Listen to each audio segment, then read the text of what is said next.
So, the Miami Dolphins are sitting there, watching two of their AFC East rivals make some big-time trades on Tuesday, just a few weeks before the 2024 NFL trade deadline.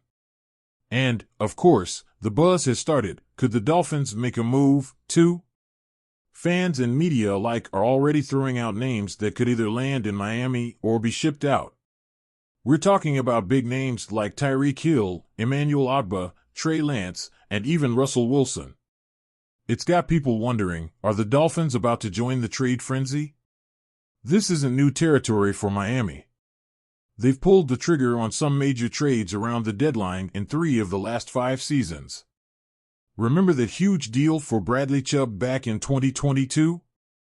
So, they've shown they're not afraid to make moves when the moment calls for it. The thing is, the Dolphins don't have a lot of cap space right now, just $6 million, give or take. But hey, in the NFL, there's always a way to shuffle contracts around if the front office really wants to make something happen. So what's all this talk about who's coming in and who's going out? First off, let's talk about Trey Lance. There's been chatter about Miami potentially making a deal with Dallas to bring in Lance, who's now riding the bench for the Cowboys. A recent piece by Cody Benjamin from CBS Sports floated the idea of the Dolphins trading a 5th-round pick for Lance. The reasoning? Lance worked with Mike McDaniel back when they were both in San Francisco, and Lance flashed some of that first-round talent during his limited appearances as a rookie.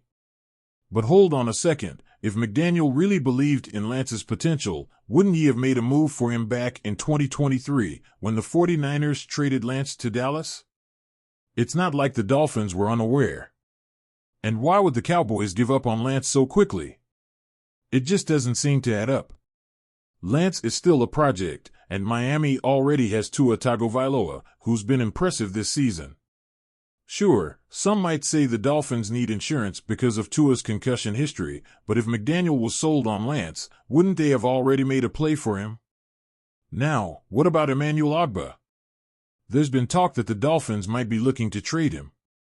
It's wild to think about, considering Ogbah was out of the NFL just a few months ago.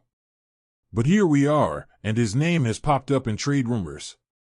NFL.com and the 33rd team have both listed him as a player who could be on the move, with one report even suggesting he could land in Detroit, especially after Aiden Hutchinson went down with an injury.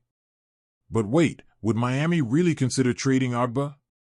The Dolphins are thin at edge rusher right now, especially with Jaylon Phillips still dealing with an injury and Bradley Chubb on the PUP list. It would be surprising to see them trade one of their more productive pass rushers, especially with so much uncertainty surrounding their defense. Unless, of course, someone offers them a deal they simply can't refuse. The Dolphins have a few more games before the trade deadline, and if things go south, sure, maybe they start thinking about retooling. But even if they're 2-6 or 3-5 by the time the deadline rolls around, it's hard to see them going into full tank mode, especially after how much they spent this offseason. And then there's the Tyreek Hill chatter. The idea of Hill going back to Kansas City was all over the place last week, but that's cooled down recently, and thank goodness for that. Hill has been trolling everyone on social media, posting throwback videos from his Chiefs days and talking about his connection with Patrick Mahomes. But Hill made it clear during a recent Twitch stream, he's not going anywhere. I ain't going nowhere, bro, don't listen to my Twitter. That Twitter account just be trolling, Hill said, trying to calm the storm. Honestly, trading Hill doesn't make much sense for the Dolphins. They restructured his contract this summer, and losing him would not only hurt their cap, but also take away their best playmaker. Sure, Hill hasn't quite been the game-changer he was last year, but trading him would only happen if Miami got an absolutely jaw-dropping offer. And who's going to give up that kind of haul, especially at the deadline? Lastly, there's talk about some other big names on the trade block, but they don't seem to fit for Miami. Guys like Mike Williams and Haason Reddick have been mentioned, but Williams is coming off a knee injury and is too expensive, while Reddick wants a new deal, and Miami's not in a position to dish out big contracts right now, especially with Phillips coming back in 2025 and their investment in first-round pick Chop Robinson.